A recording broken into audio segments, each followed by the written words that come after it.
Hello, Internet. So tonight, we're going to look at some toys. X-Men 94 turned out well. We'll talk about that Monday. I'm going to take the weekend off and I'll be back Monday at 12:15.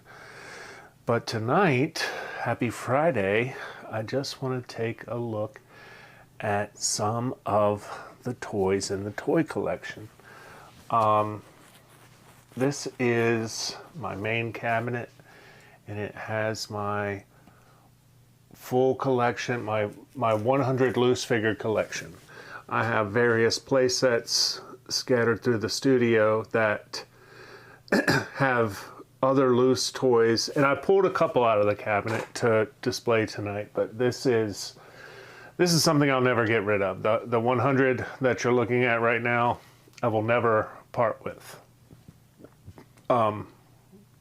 It was a lot of fun finding all those, and I still look out for rare variants and stuff. I kind of quit buying Star Wars a little while ago. But anyway, so I do not have my monitor this evening, so I will just have to trust that it's working. I can't, oh yeah, here we go. All right, so it's behind me and I can turn around and take a look at it, but I basically am using my iPad for the switcher this evening. But anyway, that's just technical gobbledygook. And it's neither here nor there. So let's just jump right in. This is gonna be an episode about the Empire Strikes Back action figures. This is Wave 1. ESBW1 stands for Empire Strikes Back Wave 1. There's 10 figures in the wave. Typically, not typically, but for a few runs, they made 10 figure runs. So here we have it. There's some variants here that I'm going to talk about, but this is 1, 2, 3, 4, 5, 6, 7, 8, 9, 10 figures, okay? 10 different figures. So when you collect these, what you look for is 31 back cards, okay? Star Wars cards are 12, 20, and 21 back. Empire Strikes Back cards are 31, 32, 41, 45, 47, and 48 back cards. And then you got Jedi, and then you got Power of the Force, and droids and Ewoks, but I don't care about droids and Ewoks, personally. So, moving right in, the star of the show, of course, is Luke Skywalker, all right? You'll notice here, there's a couple differences, all right? For one, his lightsaber floats from his belt. It's not connected, all right? Here, his lightsaber is connected to his belt, okay? His boots are a different color. This may be degradation over time. It seems to be turning green, and, you know, it may have been brown in the past. Their hair colors are different, okay? If I didn't have the Yoda bag on, I think there's differences in the pockets on his shirt.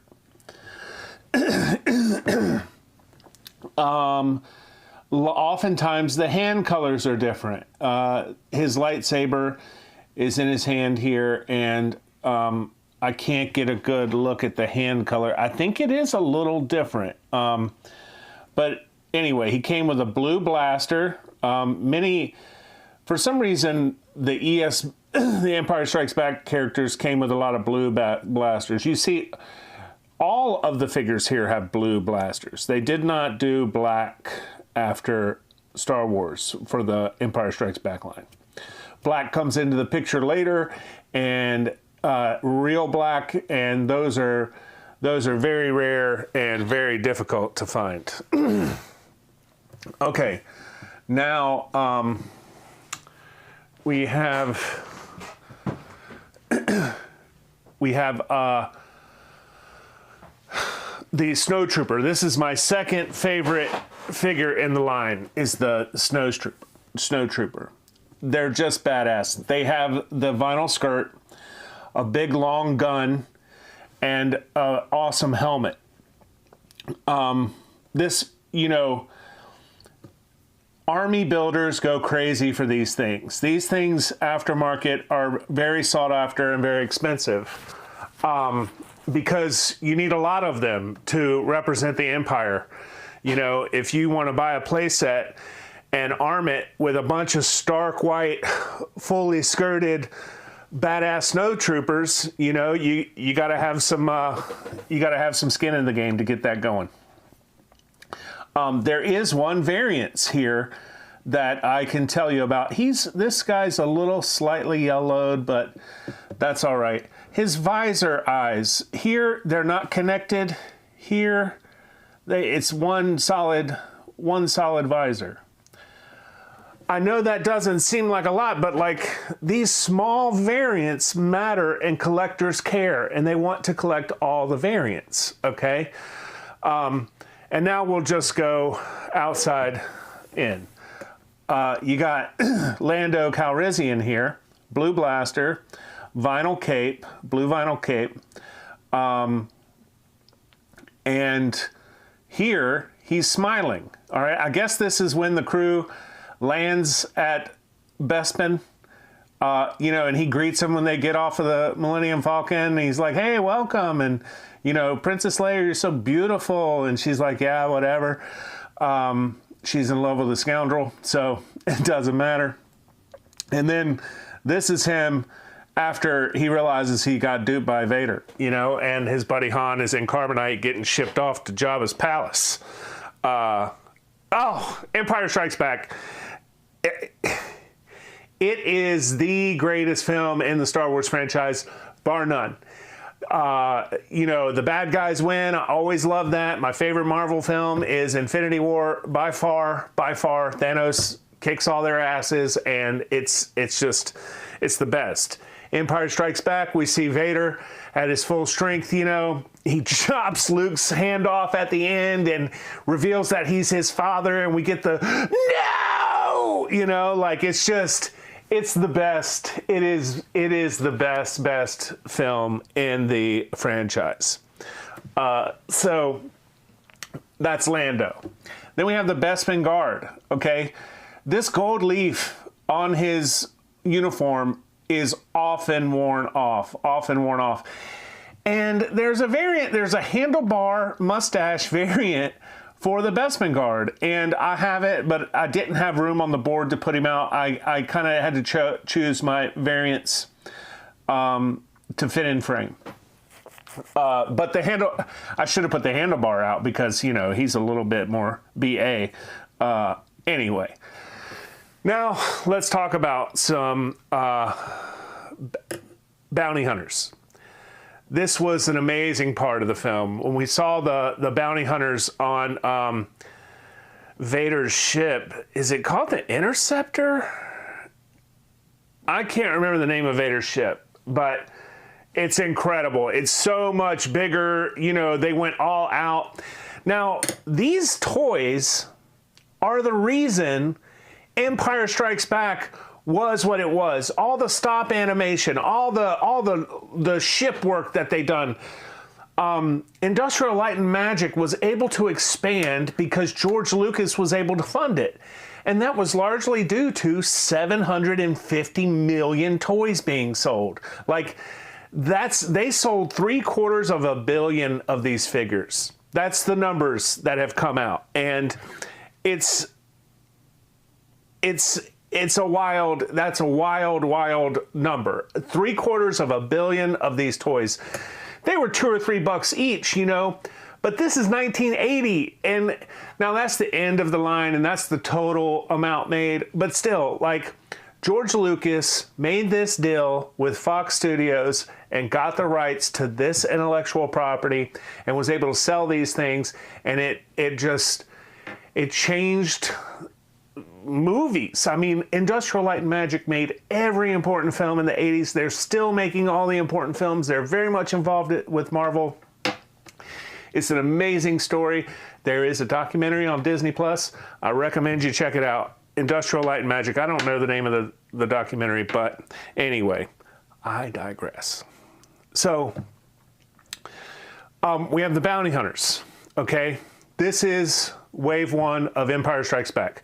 There are more Bounty Hunters to come. There are 6 in total, but this is IG-88. If you're watching The Mandalorian show, you'll know that Taika Waititi was the voice of IG-11, another IG unit, okay, that was responsible for teaming up with Din Djarin to rescue Baby Yoda, Grogu, to rescue Grogu. Now, what the people did to make IG-11 was something called kit bashing, okay? They would take just different parts from all over, everywhere, junkyards, wherever they could find parts, and they would throw it together and make practical effects and practical characters, all right? That's what Star Wars was so great at, is practical effects and practical characters. I want to say that his head here is part of a Rolls-Royce airplane engine. And to me, that's just so cool. And you have collectors that actually collect the part, okay? People are wild. There are variants of IG-88. His eyes are hollow on this one. Some of them, they're not. The colors of his holes are different. I've been looking out for a red-eyed IG-88. But I haven't been looking for a long time. I kind of transitioned to comics, and the toys fell to the wayside, but I love vintage Kenner. I do very much. Then we have Bosk here, okay? And what you'll notice about Bosk, he's a Trandoshan lizard. Like, these are the lizard people, okay? I have to be careful. I want to make all these conspiracy theory jokes and stuff, but like, you know, people are just so damn sensitive and everybody's so crazy. I'm just going to stay away from the lizard people, okay? But this is an actual character, and I think we saw some Trandoshans in Mandalorian season 1 or 2. What you'll notice about this is his flight suit is a different yellow. And also, this head is glossy and this head is flat. And these small things matter to collectors. These little things, this yellow suit, I think is just really cool. It looks really good. And I'm sure the country of origin, the coup mark on their legs are different, but you know, it is what it is. Now we have a droid here, okay? We have another droid. This is a bounty hunter droid. This is a medical droid, FX7, FX11. I can't remember his name. He's kind of a,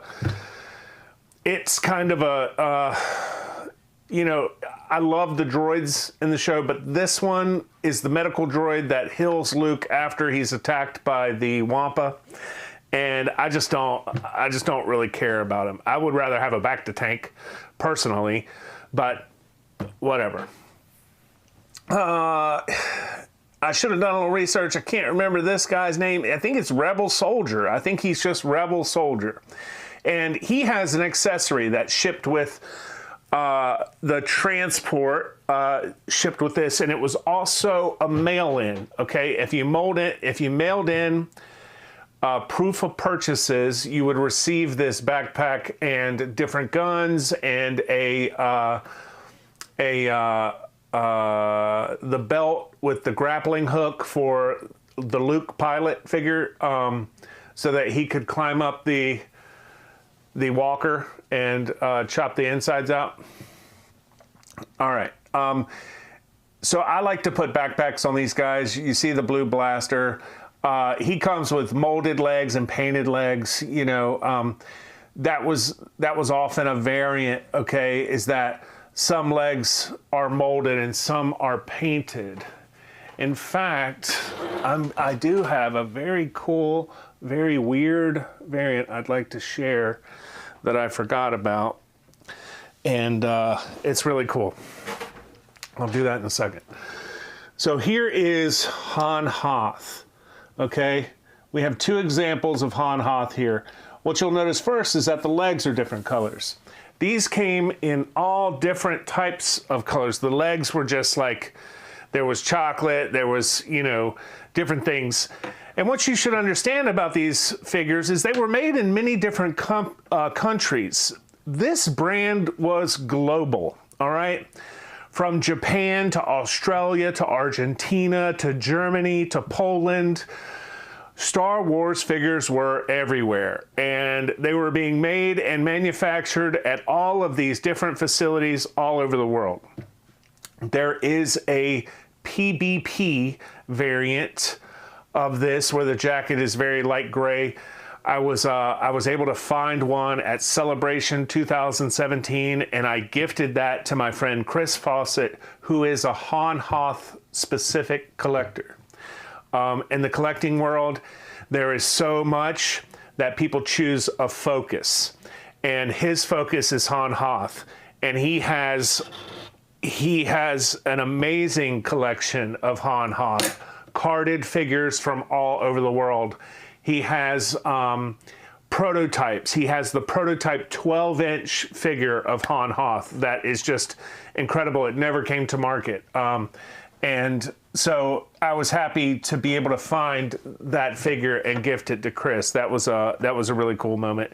And we went to Celebration 17 together. He brought a bunch of stuff to sell, and he gave me a really great deal on a carded Luke Farm Boy 12-back. So it all worked out. I mean, you know, and when I'm over there and I see the rare Han Hoth that I you know, I'll always want to find another one. I'm sure I can, you know, they're not super difficult because they made 750 million of these, but regardless, that is a somewhat rare figure. Okay. Now, I said that Luke was my favorite. They're all my favorite. I can't really, what I'll say is that I have focused on this Leia. This Leia is a focus of mine. She is, I might have 20 of these. And what I like to collect is this gown right here. I don't know if you can see in the light, that you absolutely cannot see it, but there are tiny grooves. I don't have a zoom on this camera, but I will have one in the future. There are tiny grooves on this cape that make it pretty rare, okay? You can look at her face and see how different it is. Red lips here, no makeup here. There's a turtleneck here, a crew neck here. Like, it just abounds with variants, okay? The Bespin Leia has many different styles, and it's kind of, and when you get them all together and you see 8 or 9 different figures, and, you know, it's sort of like the Highlights magazine where you have to find all the differences, you know, between the two photos. Like, that's what's fun, is you'll get 6 or 7 figures together standing in some light, and you'll just look and be like, oh, that's a different shade. Oh, look, the shoes are different. Oh, the hands are different. Look at here. And like, as you collect and you go back through your collection and you notice new differences and you notice different placement of the country of origin stamp on the legs, like, it's just a ton of fun. Like, that's what's so fun about a hobby, is growing into it. You know, I this month have been growing into my pressing hobby. I was fortunate enough last night, I watched a great interview from Rick to Barry from comicpresser.com. The guy's brilliant, man. His work looks so good. I hope to one day get to that level. I feel like I am Groot right now, you know, like I am Groot, like, mash the paper, you know what I mean? Like, that's kind of, it's like, is this thing going to look better? You know, like, that's kind of how I feel right now, but I know it's a process, and I'm willing to put the time in and the work in, and also bring the risk, you know, the risk of the emotional distress, the risk of damaging old paper, you know, and trying to own it and get better. Anyway, that's what I love about collecting Star Wars figures, is that I was able to grow into the hobby. It's still not over. There's still many. I do want to complete the ships. I need an Imperial shuttle. I need a snow speeder. I need the battle wagon. I need a sand skimmer, like it's a little miniature. I need a regular X-Wing, believe it or not. Like, I never picked up an X-Wing. I have a crashed X-Wing, but I didn't have the regular X-Wing. So anyway, yeah, it's a ton of fun. So let's go to the cabinet here, and I'm going to show you. This is the Jawa play set. Okay, I think the light turned off. I think I'm out of light over here. Maybe we can shed a little more over there. Jawas have become crazy expensive. They're like 40 bucks a piece at least. They were. I don't know if they still are, but they definitely were. And then we have the Cantina display. This is what's cool about Kenner. This is just a piece of cardboard. Like, it's just a cardboard display, but like, it looks so good with the figures. You know, this is outside in Mos Eisley. You see Luke in the speeder with Ben. He's got R2 and C-3PO on the back, surrounded by the stormtroopers, you know, questioning them. These aren't the droids you're looking for, you know? Like, it's awesome. A couple of blue snags that I did in a previous video.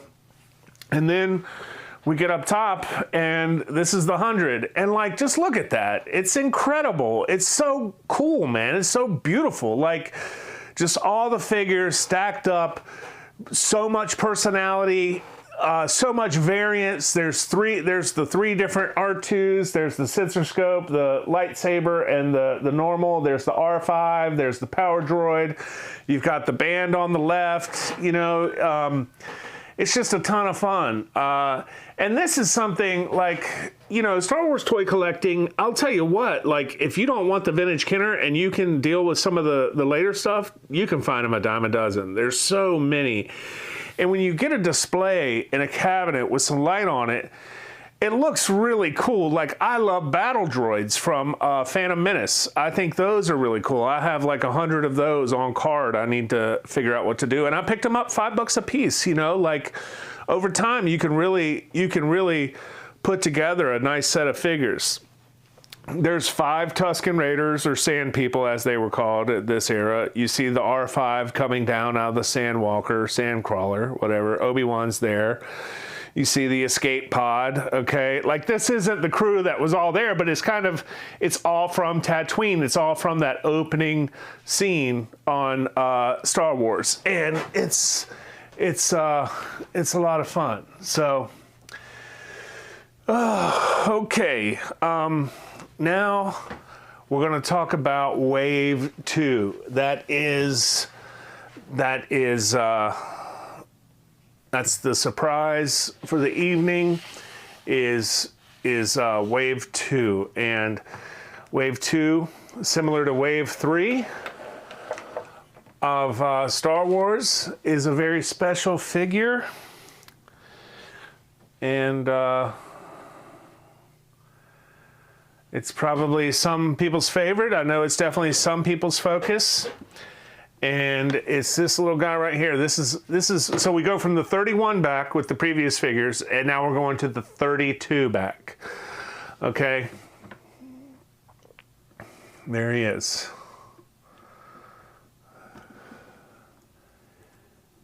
Stand still, I will not. Stand still, I will not. Lay flat, I won't. Okay, there we go. There he is. That's Yoda. Yoda.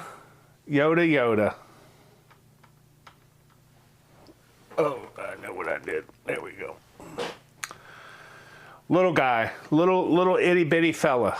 Okay, came with a ton of accessories. All right, he's got 4 accessories he ships with.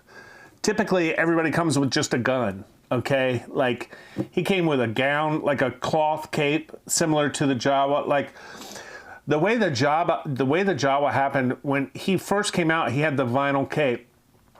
And when the Jawa, one of the executives for Kenner noticed that the Jawa had a vinyl cape and it was a short figure, and he thought the kid was getting gypped because there wasn't enough plastic in the bubble. He wanted more plastic in the bubble. So what he decided to do was make a cloth cape for the Jawa. And if you look at the Jawa, there is a gown molded into his body, okay? One of the executives at Kenner saw the vinyl cape Jawa, saw the size of it in the package, and said, no, let's get a cloth cape on him. We'll increase the cost because we're saving that in plastic. You know, we'll put a cloth cape on the Jawa and give it its own special gun, and that should be good. So, you know, Yoda doesn't get a vinyl cape. Yoda gets his own cloth gown, his own cloth robe. He gets a belt, okay, like a little utility belt. He gets a snake around him, I guess, because Dagobah was such a swamp, you know, they wanted him to have a snake on him. And I'm pretty sure they reused this snake in the Indiana Jones series in the map room. The Well of Souls, in the Well of Souls. So, okay, you've got the orange snake, okay? He's light green. You see his eyes, all right? And then we've got these fellas, okay? These are Yoda variants, okay? Some things you'll note that the snakes are different colors. This is the green snake. I don't know how they get green out of that, but it's lighter brown than this brown, okay? Pac-Man eyes, all right? The heads are different greens. These are 3 different green heads. The canes are all 3 different colors, all right? Just a wealth of variants from Yoda, and Yoda is a very highly collected figure, and his accessories go for an exorbitant amount of money due to, you know, there being one of a kind, you know, whereas other figures came with the same gun. You could mix and match the Luke gun with the Han, and you know, you could do these different things. I forgot to point this out on Han Hoth. What's really cool about Han Hoth is his gun actually fits into the holster, okay? Like, there's a little hole there, and the magazine just fits right into the holster.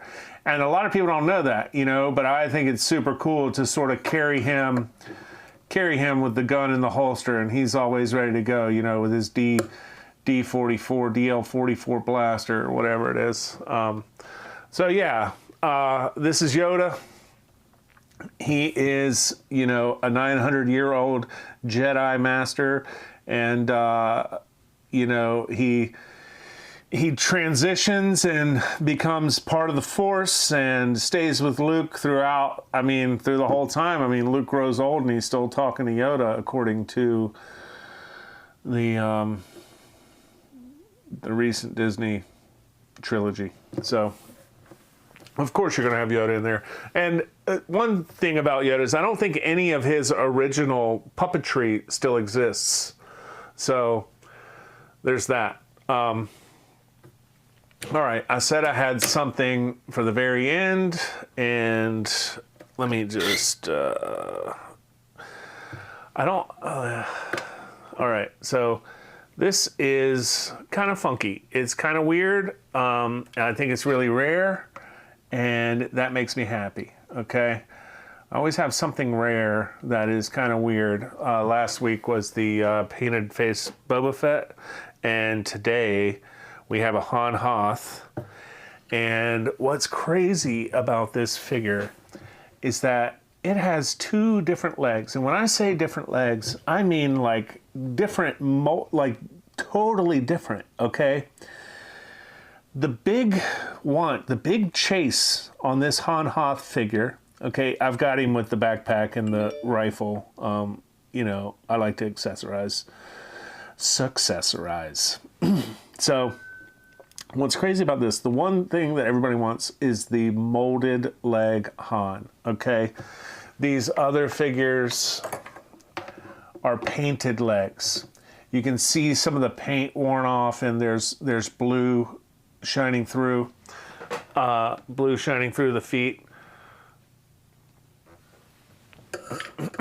And then this is actually a fan painted figure with the black belt and the white stripes around the boot. I love this. I wish they had done this paint app, but they cut costs. I think some of the early hard copies show this work, and there's photographs of it on the back of one of the cards. I think the 41 back, maybe the 31 back, shows like the painted boots and the black belt.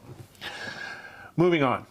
Right here, this leg is a molded tan leg. This isn't painted. This part is painted. This section of the leg here is painted.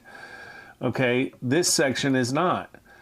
Now, typically, people want the figure that has both legs molded. They want the molded Hoth. Like, that's a big chase. That's a big, it turns a $30 figure into a $150 figure, a $200 figure. Okay, the molded leg Han Hoth is a big want.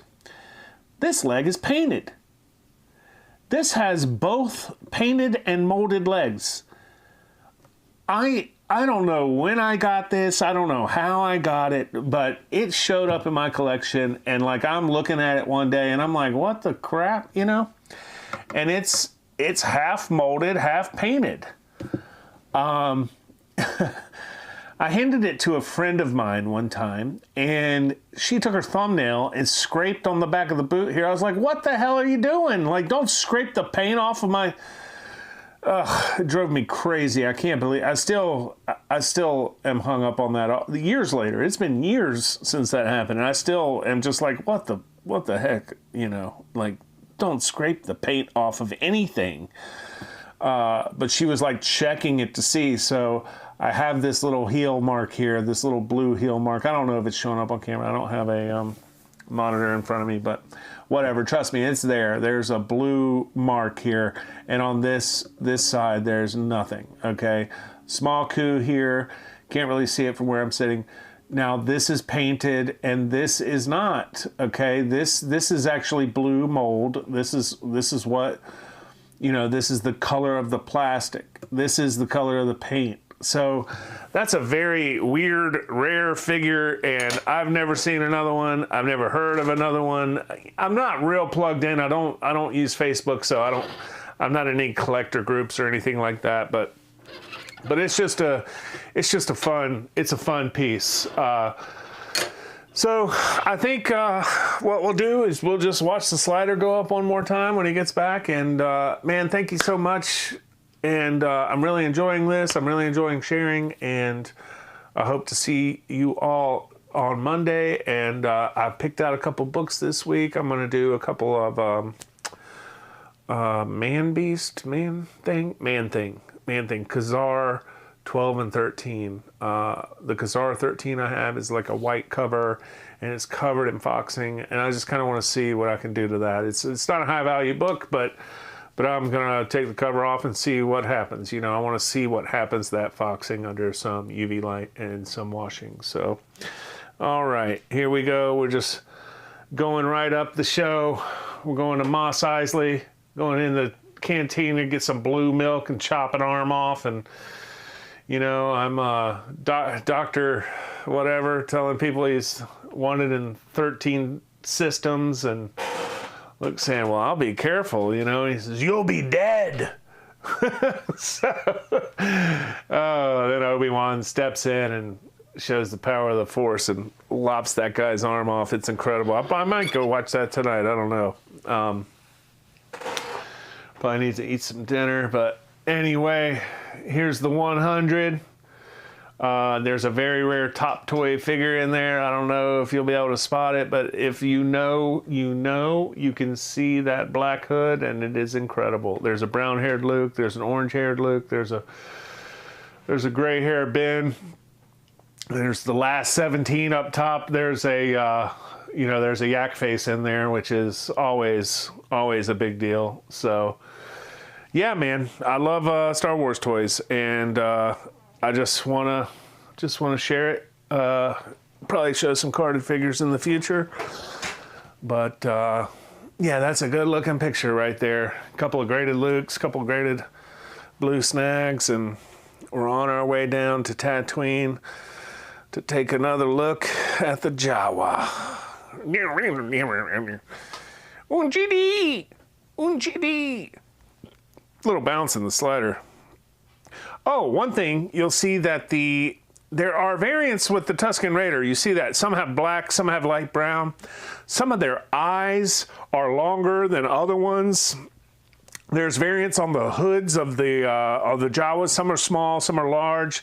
The stitching is different. There's variants on every figure. 750 million, you can't help but to have some variants. So, all right, that's it for this show. Thanks so much for tuning in. We'll see you Monday at 12:15. Have a great weekend.